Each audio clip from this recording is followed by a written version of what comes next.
안녕하세요. 2454주 테슬라 주식을 보유하고 있는 테슬라 평생투자 부부입니다. 500일 세계여행 496일째 접어들었습니다. 일본 오사카에 머물고 있고요. 오늘은 500일 세계여행 투자 관련 8부작 총결산 시리즈 네 번째 이야기, 테슬라가 기후위기 최고의 투자 자산이 될 수 있는 이유에 대한 이야기를 해볼까 합니다.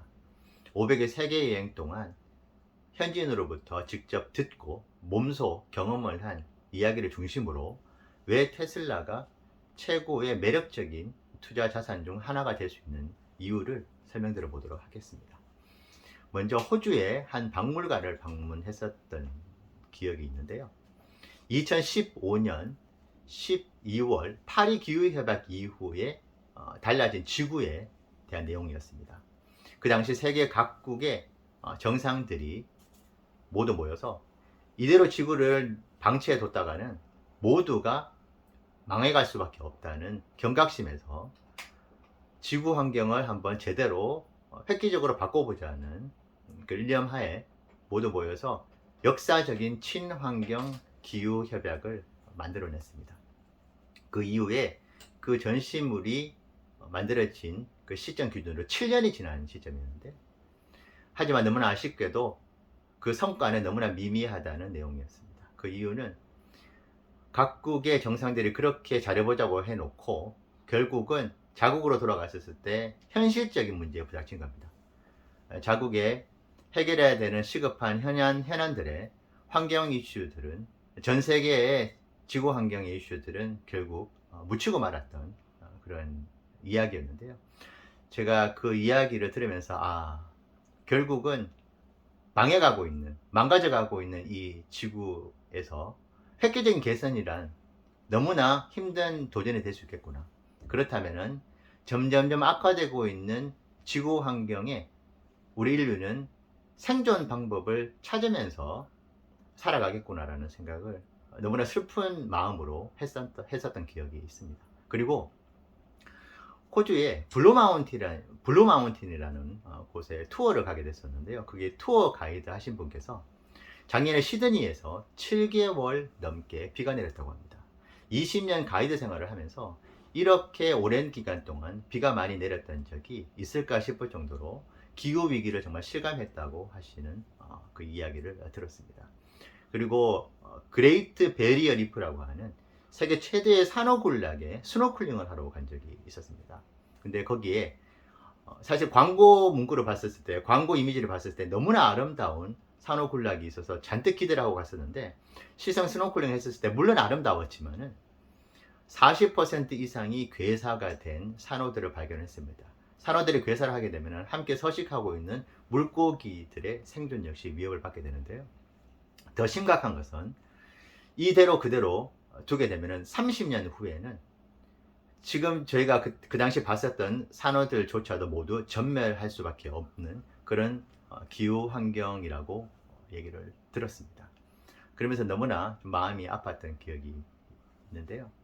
그리고 이 산호군락의 지금 멸종에 가까운 지금 상황들은 비단 호주뿐만이 아니었습니다. 저희가 4개월 동안 이집트의 남부 휴양지 샤르멜셰이크에 머물렀던 적이 있는데요.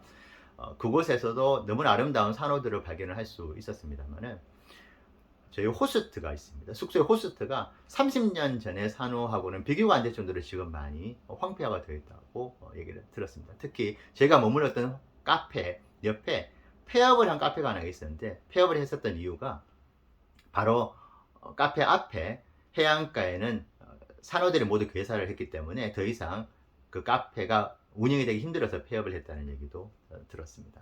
그리고 카이로에 인연을 맺고 3주 동안 제가 함께 머물렀던 가족이 있었는데, 그 가족이 카이로에서 40도가 넘는 그런 폭염을 일주일 넘게 계속 이렇게 경험을 한 적은 60년 인생에서 처음이라는 얘기도 들었고, 미국 서부를 여행을 하던 중에 일기예보를 봤는데, 미국 전역이 빨갛게, 미국 서부 일대가 빨갛게 물들어 있었습니다. 10월 말이었음에도 불구하고 폭염주의보가 내리면서 40도가 넘어가는 그런 폭염이 지속이 되면서 시민들에게 경고 메시지를 보내는 그런 일기예보였는데요. 저희는 그 당시 자동차 빌려서 횡단여행을 하고 있었는데 40도가 넘는 고속도로 한가운데에 차가 퍼지면 어떨까 하는 그 공포를 가지고 여행을 했었던 기억도 납니다. 그리고 하와이에 거북이가 자주 모래사장으로 올라와서 유명해진 해변에 하나 있는데요. 그 해변에서 거북이 교육 교사를 만나서 대화를 나눈 적이 있습니다. 그러면서 그 교사가 앞에 보이는 거북이 저 보이냐고, 근데 저 거북이도 암컷이라고 얘기를 했습니다.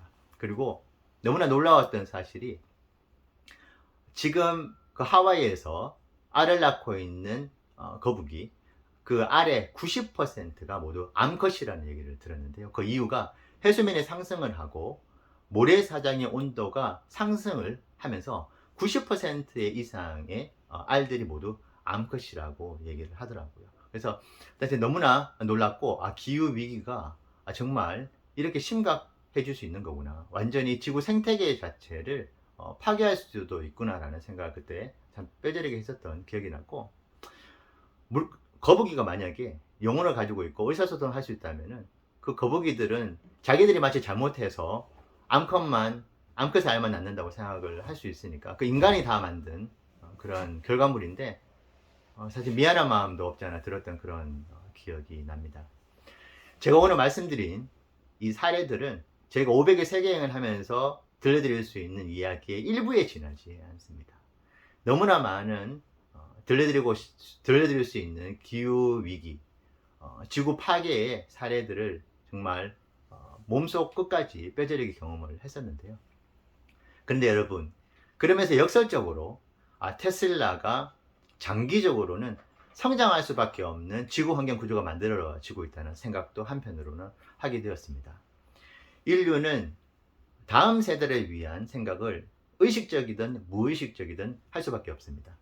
테슬라 전기차를 구매하는, 그리고 다른 레거시 업체들의 전기차를 구매하는 소비자들 역시도 물론 조금 불편함이 충전이라는 부분이 좀 불편할 수는 있겠지만은 자신들 곁에 있는 가족들, 자신들이 키워나가고 있는 자녀들을 볼 때마다 다음 세대를 위하는 그런 마음이 인간의 DNA에 이미 수억 년 동안 형성이 되어 있습니다. 이건 되게 생각해 볼 부분이 있는데 매우 중요한 포인트라고 생각을 하고요.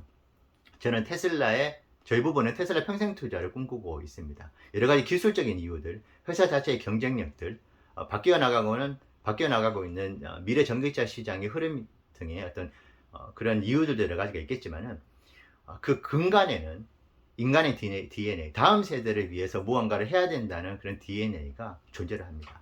근데 그렇다면 어떤 일을 우리가 할 수 있을까?